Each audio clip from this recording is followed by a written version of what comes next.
영자는 그날도 새벽같이 일어났습니다. 남편의 출근 도시락을 싸고 아이들 아침밥을 차렸습니다. 부엌 창문 너머로 들어오는 봄볕은 따뜻했지만 그녀의 손끝은 차가웠습니다. 41살의 영자는 20살에 결혼해서 지금까지 누군가의 아내, 누군가의 엄마로만 살아왔습니다. 자신의 이름으로 무언가를 해본 적이 없었습니다. 그게 당연한 줄 알았습니다. 남편은 성실한 사람이었습니다. 아니, 그렇다고 믿었습니다. 매일 같은 시간에 출근하고 저녁이면 돌아왔습니다. 말수는 적었지만 가족을 챙기는 사람이라고 생각했습니다. 그날 오후 영자는 남편의 양복 주머니에서 우연히 영수증 하나를 발견했습니다. 낯선 모텔 이름이 적혀 있었습니다. 손이 떨렸습니다. 심장이 요란하게 뛰었습니다. 저녁에 남편이 돌아왔습니다. 영자는 조용히 영수증을 식탁 위에 올려놓았습니다. 이게 뭐예요? 남편은 한참을 말이 없었습니다. 그러다 고개를 돌렸습니다. 미안해. 그 한마디가 전부였습니다. 영자는 화를 내지 않았습니다. 소리를 지르지도 않았습니다. 다만 그 자리에 멈춰서서 자신의 삶이 천천히 무너지는 걸 지켜봤습니다. 20년을 함께 산 사람이 낯설게 보였습니다. 아니, 어쩌면 처음부터 이 사람을 제대로 본 적이 없었는지도 모른다는 생각이 들었습니다. 그날 밤 영자는 잠을 이룰 수 없었습니다. 옆에 누워 잠든 남편의 숨소리가 낯설었습니다. 천장을 바라보며 생각했습니다. 나는 누구인가? 나는 무엇을 위해 살아왔는가? 답은 나오지 않았습니다. 다음 날도 그 다음 날도 영자는 일상을 이어갔습니다. 밥을 짓고 빨래를 하고 아이들을 돌봤습니다. 겉으로는 아무 일도 없는 것처럼 보였습니다. 하지만 그녀의 안에서는 무언가 조용히 깨져내리고 있었습니다. 봄은 왔지만 영자에게는 겨울이었습니다. 일주일 후 남편이 먼저 말을 꺼냈습니다. 이혼하자. 영자는 고개를 끄덕였습니다. 눈물이 나올 것 같았지만 나오지 않았습니다. 슬픔보다는 허무함이 먼저 왔습니다. 20년의 결혼 생활이 이렇게 끝나는구나. 그저 그렇게 생각했습니다. 서류에 도장을 찍을 때 영자는 자신의 손이 떨리지 않는 걸 보고 놀랐습니다. 분노도 원망도 없었습니다. 다만 텅 빈 기분이었습니다. 마치 긴 꿈에서 깨어난 것 같았습니다. 그렇게 영자는 혼자가 되었습니다. 아이들은 중학생과 초등학생이었습니다. 남편은 떠났고 영자에게는 두 아이와 작은 전셋집만 남았습니다. 통장에는 얼마 되지 않는 돈이 있었습니다. 직업도 없었습니다. 앞으로 어떻게 살아야 할지 막막했습니다. 밤이면 영자는 작은 방에 홀로 앉아 있었습니다. 창밖으로 보이는 가로등 불빛을 바라봤습니다. 고독이 무엇인지 처음 알았습니다.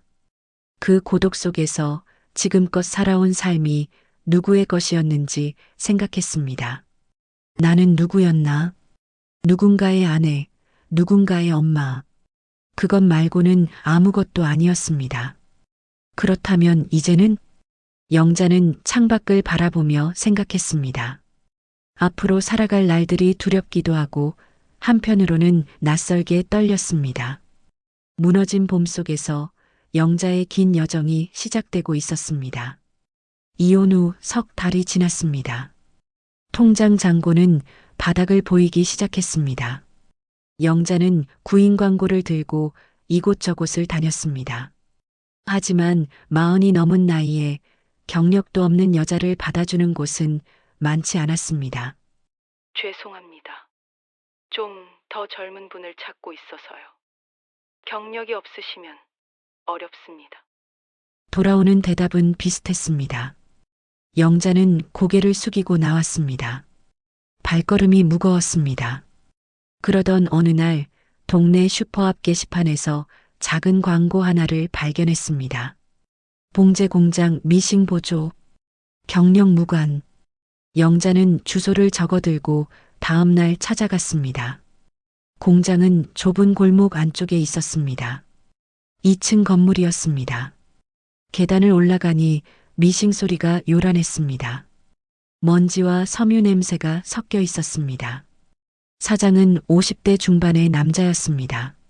쌀쌀 맞았지만 냉정하지는 않았습니다. 해본 적 있어요?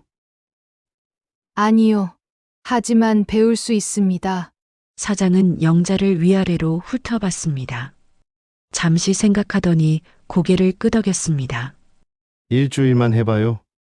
그 다음에 결정할게요. 영자는 그날부터 공장에 나갔습니다. 처음 며칠은 지옥이었습니다. 실밥을 정리하고 완성된 옷을 포장하는 일부터 시작했습니다. 허리는 끊어질 듯 아팠습니다. 손가락 끝은 바늘에 찔려 상처투성이었습니다. 저녁이면 기진맥진해서 집에 돌아왔습니다. 밥을 차릴 힘도 없었습니다. 엄마, 저녁은? 큰아이가 물었습니다. 영자는 라면을 끓였습니다. 아이들은 불평 없이 먹었습니다. 그 모습이 미안했습니다. 일주일이 지나고 사장이 영자를 불렀습니다. 계속할 거예요? 네. 그럼 미싱 배워봐요. 보조만 하기엔 아까워요. 영자는 미싱을 배우기 시작했습니다. 처음엔 천이 비뚤어지고 바늘이 부러졌습니다. 옆에서 일하던 언니들이 혀를 찼습니다. 아이고, 천천히 해. 급하면 다쳐. 바늘은 돈이야. 조심해. 영자는 입술을 깨물고 다시 시작했습니다. 밤이면 손이 저려서 잠을 이루기 힘들었습니다. 하지만 포기할 수 없었습니다. 아이들을 먹여 살려야 했습니다. 석 달이 지나자 손에 익기 시작했습니다. 6개월이 지나자 속도가 붙었습니다. 1년이 지나자 공장에서 가장 빠른 미싱사 중 한 명이 되었습니다. 사장은 영자의 월급을 올려줬습니다. 많은 돈은 아니었지만 그래도 생활은 할 수 있었습니다. 공장에는 영자와 비슷한 처지의 여자들이 많았습니다. 이혼한 여자, 남편이 아픈 여자, 혼자 아이를 키우는 여자들, 모두 묵묵히 일했습니다. 말은 많지 않았지만 서로의 고단함을 알고 있었습니다. 점심시간이면 함께 도시락을 먹었습니다. 누군가 반찬을 하나 더 싸오면 나눠 먹었습니다.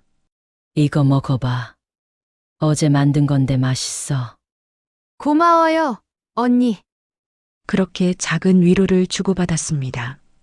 어느 날 영자 옆자리에서 일하던 순이 언니가 말했습니다. 영자야, 너 요새 많이 달라진 거 알아? 뭐가요? 처음 왔을 땐 금방이라도 쓰러질 것 같더니 이제 제일 든든해 보여. 영자는 웃었습니다. 달라졌다는 말이 낯설지 않았습니다.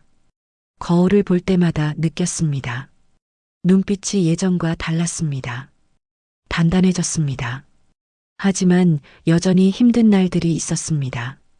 큰아이가 고등학교에 들어간 해였습니다. 입학금과 교복값이 만만치 않았습니다. 영자는 야근을 자청했습니다.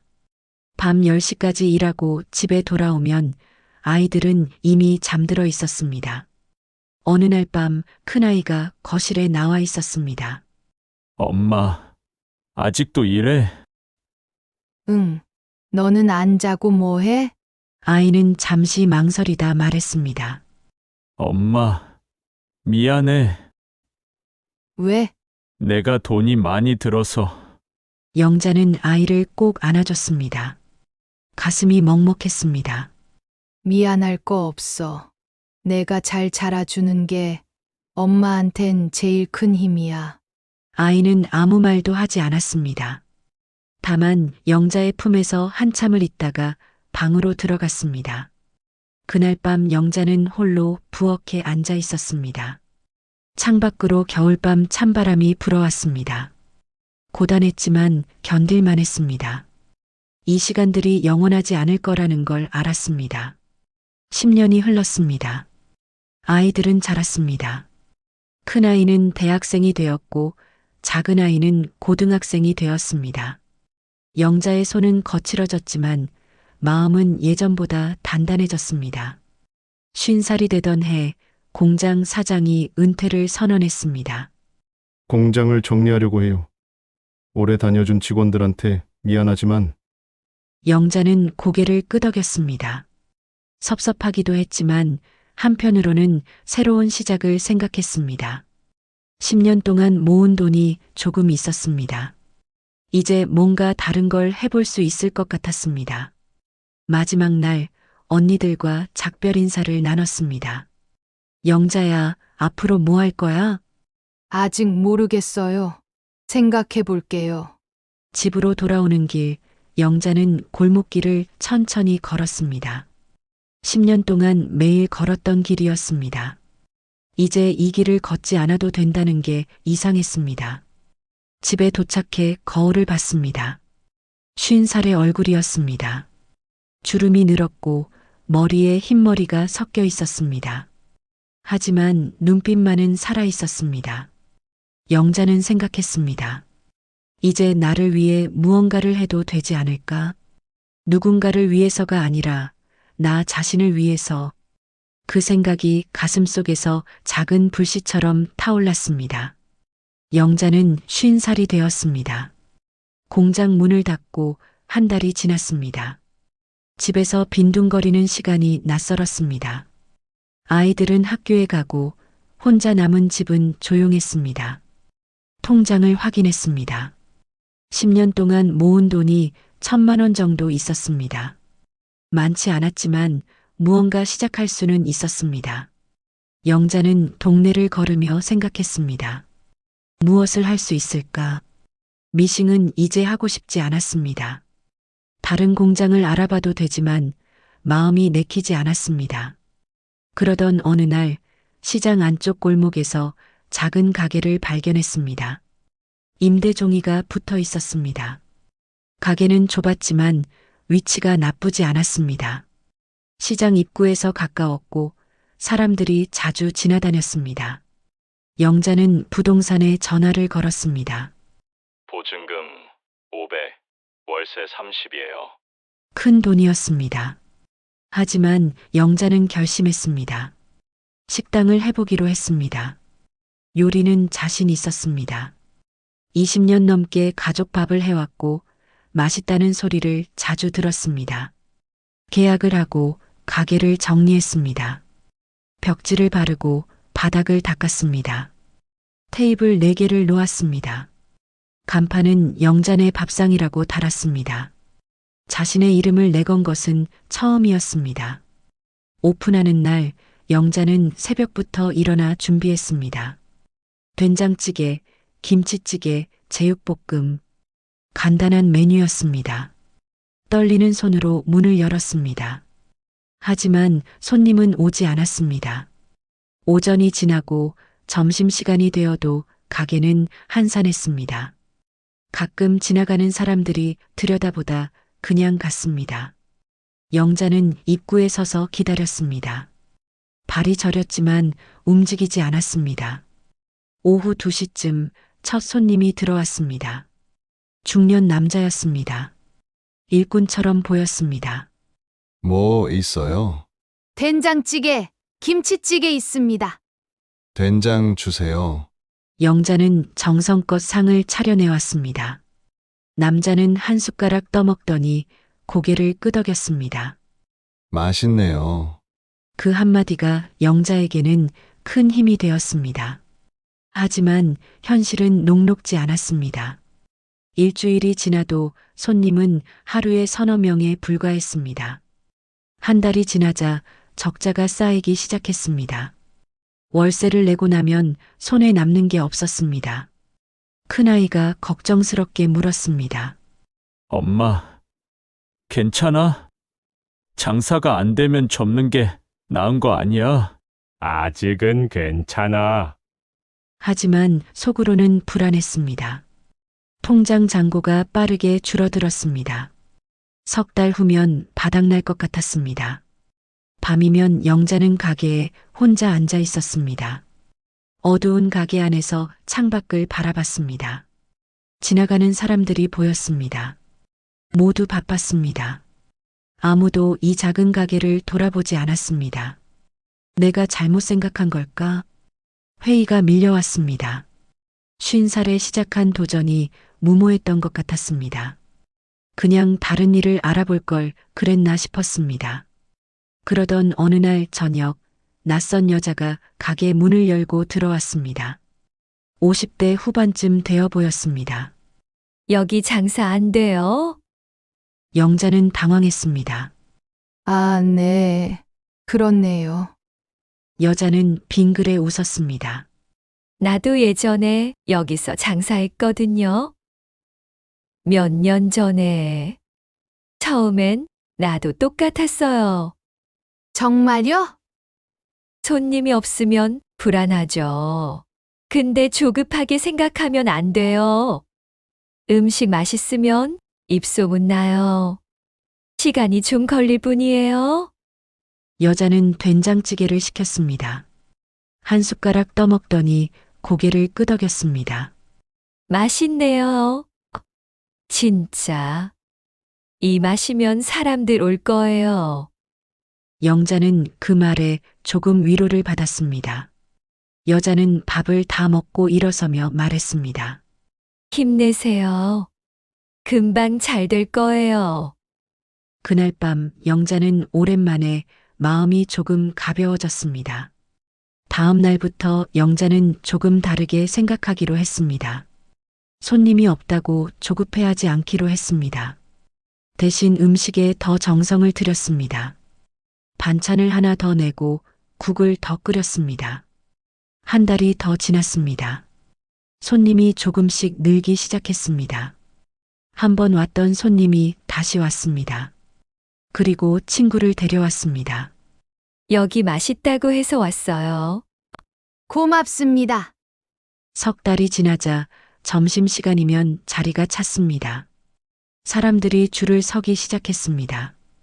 영자는 정신없이 음식을 내고 설거지를 하고 또 음식을 만들었습니다. 힘들었지만 좋았습니다. 어느 날 단골 손님 한 명이 말했습니다.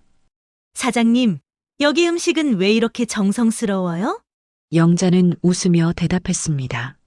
제가 해줄 수 있는 게 이것밖에 없어서요. 손님은 고개를 끄덕였습니다. 그게 느껴져요. 그래서 자꾸 오게 돼요? 영자는 그제야 깨달았습니다. 음식을 만드는 게 단순히 돈을 벌기 위한 일이 아니라는 것을, 누군가에게 따뜻한 한 끼를 주는 일이라는 것을, 그리고 그 안에서 자신도 위로받고 있다는 것을. 1년이 지났습니다. 가게는 안정적으로 자리를 잡았습니다. 적자를 메우고 조금씩 돈이 모이기 시작했습니다. 영자는 처음으로 여유를 느꼈습니다. 손님들과 이야기를 나누는 것도 좋았습니다. 누군가는 회사 이야기를 했고 누군가는 가족 이야기를 했습니다. 영자는 들어주었습니다. 가끔 조언을 하기도 했습니다. 사장님, 오늘 힘든 일 있었는데 여기 와서 밥 먹으니까 괜찮아졌어요. 그런 말을 들으면 영자는 가슴이 따뜻해졌습니다. 51살 영자는 비로소 자신을 위한 삶을 살기 시작했습니다. 누군가의 아내도 누군가의 엄마도 아닌 영자라는 사람으로서 그게 얼마나 소중한 일인지 이제야 알았습니다. 저녁이면 가게 문을 닫고 혼자 앉아 있었습니다. 하루를 정리하며 차를 한 잔 마셨습니다. 조용했지만 외롭지 않았습니다. 오히려 평온했습니다. 영자는 생각했습니다. 앞으로 더 많은 시간이 남았다. 그 시간을 어떻게 채워갈지 이제 조금씩 보이기 시작했습니다. 영자는 80살이 되었습니다. 식당은 15년 전에 정리했습니다. 체력이 따라주지 않았습니다. 마지막 날 단골 손님들이 꽃다발을 들고 왔습니다. 사장님, 그동안 고마웠어요. 저야말로 고마웠어요. 영자는 그날을 평생 잊지 못할 것 같았습니다. 이제는 작은 아파트에서 혼자 살았습니다. 아이들은 각자의 삶을 살고 있었습니다. 큰아이는 결혼해서 아이 둘을 키우고 있었고, 작은 아이는 다른 도시에서 직장 생활을 했습니다. 한 달에 한 번씩 전화가 왔습니다. 엄마, 건강은 괜찮으세요? 응, 괜찮아. 전화를 끊고 나면 집은 다시 조용해졌습니다. 하지만 외롭지는 않았습니다. 영자는 오랜 시간을 혼자 살아왔습니다. 고독과 친구가 되는 법을 배웠습니다. 어느 날 동네 도서관에서 공고를 받습니다. 어르신 글쓰기 모임.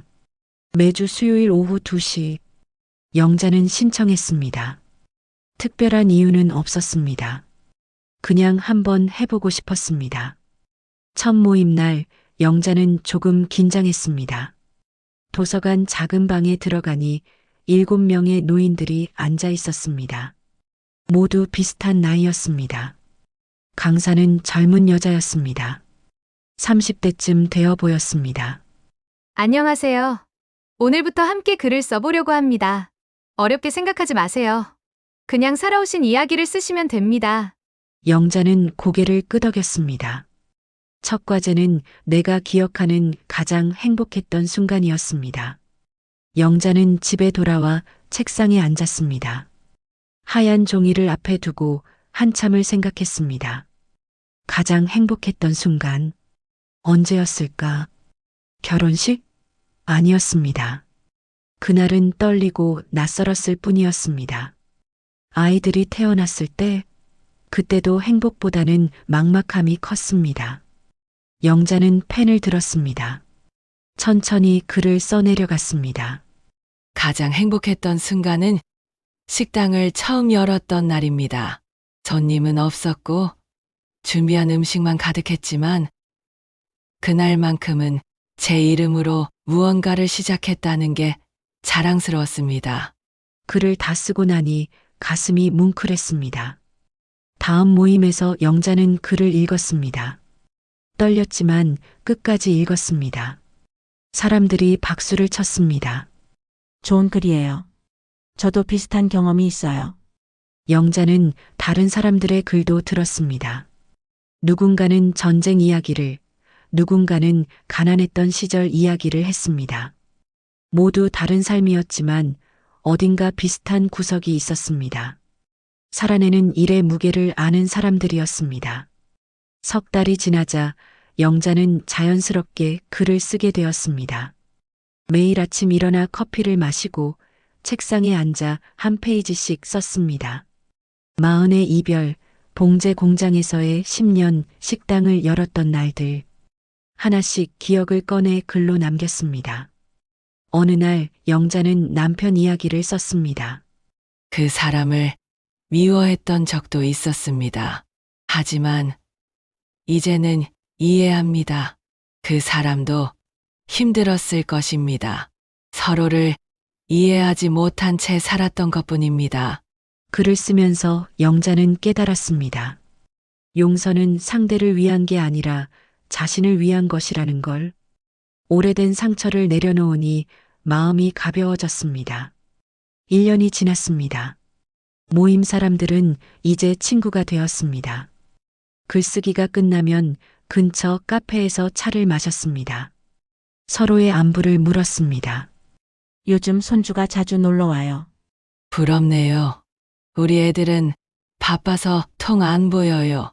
영자는 조용히 웃었습니다. 아이들이 자주 보고 싶었지만 괜찮았습니다. 그들도 각자의 삶을 살아가고 있었습니다. 어느 날 큰아이가 전화를 걸어왔습니다. 엄마, 다음 주에 갈게요. 아이들 데리고요. 정말? 좋아. 엄마, 그동안 고마웠어요. 영자는 잠시 말을 잇지 못했습니다. 왜 갑자기 그런 말을? 그냥요. 요즘 생각해봤는데 엄마가 오를 키우느라 얼마나 힘드셨을까 싶어서요. 영자는 눈물이 날 것 같았지만 참았습니다. 괜찮아. 너희가 잘 자라줘서 엄마는 행복했어. 전화를 끊고 영자는 창밖을 바라봤습니다. 저녁 햇살이 따뜻했습니다. 모임에서 강사가 물었습니다. 지금까지 쓰신 글을 모아서 작은 책으로 만들어 볼까요? 가족들에게 선물하셔도 좋고, 스스로 간직하셔도 좋을 것 같아요. 사람들이 좋다고 했습니다. 영자도 고개를 끄덕였습니다. 석 달 후 책이 완성되었습니다. 얇은 책이었습니다. 표지에는 영자의 이름이 적혀 있었습니다. 영자의 기록, 나에게 쓰는 편지. 영자는 책을 들고 집에 돌아왔습니다. 책장을 천천히 넘겼습니다. 자신이 쓴 글이었지만 마치 다른 사람의 이야기처럼 느껴졌습니다. 아팠던 순간, 힘들었던 순간, 그리고 견뎌낸 순간들, 모두 여기 있었습니다. 영자는 아이들에게 책을 한 권씩 보냈습니다. 며칠 후 큰아이에게 전화가 왔습니다. 엄마, 책 받았어요. 다 읽었어요. 그래? 몰랐어요. 엄마가 이렇게 힘든 시간을 보냈는지. 미안해요. 미안할 거 없어. 다 지나간 일이야. 엄마, 정말 대단하세요. 영자는 아무 말도 하지 못했습니다. 가슴이 벅찼습니다. 그날 밤 영자는 책상에 앉아 마지막 글을 썼습니다. 나는 80살입니다. 돌이켜보면 후회도 있고 아쉬움도 있습니다. 하지만 후회하지 않습니다. 나는 내가 할 수 있는 최선을 다했습니다. 넘어졌지만 일어났고 무너졌지만 다시 세웠습니다. 그것만으로도 충분합니다. 영자는 펜을 내려놓았습니다. 창밖으로 별이 보였습니다. 고요한 밤이었습니다. 다음 날 아침 영자는 산책을 나갔습니다. 동네 공원을 천천히 걸었습니다. 벤치에 앉아 사람들을 바라봤습니다. 아이들이 뛰어놀고 젊은 부부가 손을 잡고 지나갔습니다. 모두 자기 인생을 살아가고 있었습니다. 영자는 생각했습니다. 인생은 완벽하지 않아도 괜찮다고, 때로는 무너지고, 때로는 아파도 괜찮다고, 중요한 건 끝까지 자기 자리를 지키는 것이라고. 영자는 자리에서 일어났습니다. 집으로 돌아가는 길, 발걸음이 가벼웠습니다. 앞으로 남은 시간이 얼마나 될지 알 수 없었습니다. 하지만 괜찮았습니다. 지금 이 순간이 충분히 의미 있었으니까요. 집에 도착해 책상 앞에 앉았습니다. 새 종이를 꺼내 펜을 들었습니다. 오늘도 한 줄을 쓰기로 했습니다. 자신에게 보내는 편지를. 살아있는 동안 계속해서. 창밖으로 햇살이 들어왔습니다. 따뜻했습니다. 영자는 미소 지으며 글을 쓰기 시작했습니다.